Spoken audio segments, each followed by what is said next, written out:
Now, let's maybe deal with the characters Vladimir and Estragon for a minute. They are disenfranchised. They occupy a bleak landscape. What function do they play? What's their role? How do they? What comment are they contributing to on a wider social context, if it's possible? Yeah, I think there's one point in the play where they say something about all humanity, and then they say, well, here I'm paraphrasing, misremembering, you know, all humanity is us. Mm. And in a way, that's Beckett doesn't mean that completely seriously. There's a level of irony, which means, you know, saying one thing meaning another. He's conscious that people might talk about you know, representing all humanity, and so he's undercutting the idea that you could do that. But at the same time, there's something that remains. These are people, if you like. They're reduced. They're people that are reduced to a certain state. And that kind of level of reduction is something that he's interested in. His later work moves more and more into, in line with an artistic movement which comes to be known as minimalism.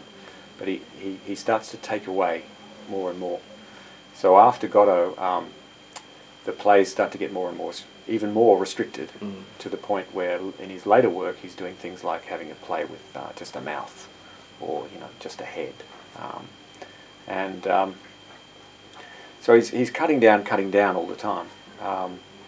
And this is a part of this process. They're reduced characters, Vladimir and Estragon. And you can understand that in many different ways. They're tramps, I suppose, or what would we call them? Hobos, homeless people. And they have the characteristics of hobos, homeless people. And what characterizes them? Well, they have nothing. They are nothing. You know, they've been kind of reduced to this bare human existence.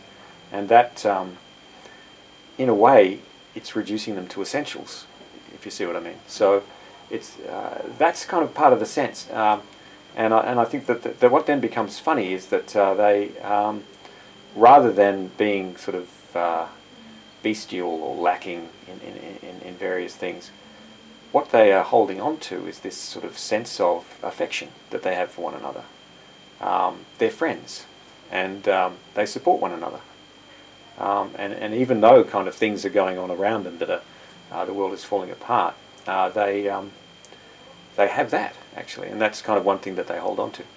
So in terms of how it relates to you know, our general experience, well, this is again another thing which is common to humans, I suppose. We do kind of require others, or it usually means we're unhappy if we don't have some kind of level of human contact, and that is there. Beckett gets more pessimistic with some later plays where he takes that away, and so you have isolated characters. But at this point, this is one of the things that I think makes Godot funnier than some of the later plays, is that you do have that human affection that they always hold on to, even when they're really beaten down, and they get more and more beaten down as the play goes.